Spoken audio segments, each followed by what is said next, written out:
എല്ലാവർക്കും പുതിയൊരു വീഡിയോയിലേക്ക് സ്വാഗതം. ഇന്നത്തെ നമ്മുടെ റെസിപ്പി എന്ന് പറഞ്ഞാൽ ഓണം സ്പെഷ്യലായിട്ട് മക്രോണി വെച്ചിട്ട് ഒരു കിഡില്ല ഐറ്റം കേട്ടോ. അപ്പോൾ അതെങ്ങനെയാണെന്നൊന്ന് വീഡിയോ കണ്ട് നോക്കാം. അപ്പോൾ അതിന് വേണ്ടിയിട്ട് മക്രോണി നമുക്ക് മിക്സിയിൽ വെച്ചിട്ട് ജസ്റ്റ് ഒന്ന് പൊടിച്ചെടുക്കണം. അതിനുശേഷം നല്ല കട്ടിയുള്ള ഒരു പാത്രത്തിലേക്ക് നമ്മൾ 1/2 കപ്പ് അളവിൽ പഞ്ചസാര ചേർത്ത് കൊടുക്കുന്നുണ്ട്.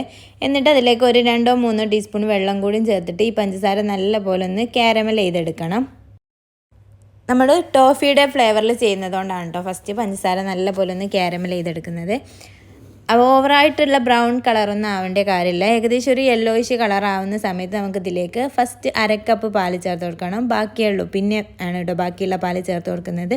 അപ്പോൾ ആ ഒരു പാല് ചേർത്ത് കൊടുക്കുമ്പോൾ നമ്മൾ നല്ലപോലെ ശ്രദ്ധിക്കണം. ഫ്ലെയിം നല്ലപോലെ കുറച്ച് വെച്ചിട്ട് വേണം കേട്ടോ ചെയ്തെടുക്കാൻ വേണ്ടിയിട്ട്. അല്ലെങ്കിൽ ഫ്ലെയിം ഓഫ് ആക്കിയതിന് ശേഷം മിക്സ് ചെയ്ത് കൊടുത്താലും മതി. പിന്നെ പെട്ടെന്ന് തന്നെ ഓണാക്കി കൊടുത്താൽ മതി കേട്ടോ. എന്നിട്ട് ഇത് നല്ലപോലെ മിക്സായിട്ട് ഈ ഒരു കളറായിട്ട് നമുക്ക് കിട്ടും. ഈ ഒരു സമയത്ത് നമുക്ക് ബാക്കിയുള്ള പാല് മൊത്തമായിട്ടൊന്ന് ചേർത്ത് കൊടുക്കാം കേട്ടോ. ഞാൻ ഏകദേശം ഒരു 500 ml അധികമായിട്ട് പാല് ചേർത്ത് കൊടുക്കുന്നുണ്ട്. അപ്പോൾ ഈ പാലെല്ലാം നല്ലപോലെ ഒന്ന് ചൂടായിട്ട് തിളച്ച് വരാൻ തുടങ്ങുന്ന സമയത്ത് നമ്മൾ റെഡിയാക്കി വെച്ചിട്ടുള്ള ആ ഒരു മക്രോണിയുടെ പൊടി ഉണ്ടല്ലോ അതൊന്ന് ഇതിലേക്ക് ചേർത്ത് കൊടുക്കാം. പൊടിയല്ല, ഏകദേശം ഒന്ന് ജസ്റ്റ് പൊടിച്ചെടുത്തത്. അപ്പോൾ അത് ചേർത്ത് കൊടുത്ത് നല്ലപോലെ ഒന്ന് കുക്ക് ചെയ്തെടുക്കണം. ഒരു 5-6 മിനിറ്റ് കഴിയുമ്പോൾ മക്രോണി നല്ലപോലെ ഒന്ന് കുക്കായിട്ട് കിട്ടും കേട്ടോ. പിന്നെയും നമ്മൾ ഒന്നും കൂടി ഒന്ന് കുക്കായിട്ട് കിട്ടണം, കാരണം നമ്മൾ പായസം ആയതുകൊണ്ട് തന്നെ അത്യാവശ്യം നല്ലപോലെ ഒന്ന് കുറുക്കിയെടുക്കാം. പിന്നെ നമുക്ക് ഫ്ലേവറിന് വേണമെങ്കിൽ കുറച്ച് ഏലക്കാപ്പൊടിയും അതുപോലെ ഒരു നുള്ളു ഉപ്പും കൂടിയൊക്കെ ചേർത്തിട്ട് വാങ്ങി വെക്കാം കേട്ടോ.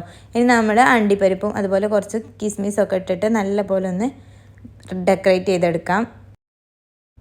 ഇതെല്ലാം കൂടി വരുമ്പോഴാണ് നമ്മുടെ പായസത്തിന് അടിപൊളി ടേസ്റ്റും ഫ്ലേവറും ഒക്കെ കിട്ടുന്നത്. അപ്പോൾ ഇപ്പോൾ അടിപൊളിയായിട്ട് നമുക്ക് കിട്ടിയിട്ടുണ്ട്. ഈ ഒരു ടോഫിയുടെ ഫ്ലേവർ ആയതുകൊണ്ട് തന്നെ നല്ല ടേസ്റ്റ് ഉണ്ടോ കഴിക്കാൻ. അപ്പം എല്ലാവരും വീട്ടിൽ ഇതുപോലെ ഒരു തവണയെങ്കിലും ഓണക്കല്ലേ എല്ലാവരും പായസം ഉണ്ടാക്കുന്ന സമയത്ത് ഒന്ന് ചെയ്ത് നോക്കാം. നല്ല ടേസ്റ്റ് ഉണ്ടാവും കഴിക്കാൻ വേണ്ടിയിട്ട്. അപ്പോൾ എല്ലാവർക്കും വീഡിയോ ഇഷ്ടമെന്ന് വിചാരിക്കുന്നു. ഇഷ്ടമായിട്ടുണ്ടെങ്കിൽ ലൈക്ക് ചെയ്യാനും നിങ്ങളുടെ അഭിപ്രായങ്ങൾ കമൻറ്റായിട്ട് അടിക്കാനും മറക്കല്ലേ. അപ്പോൾ ഹാപ്പി ഓണം.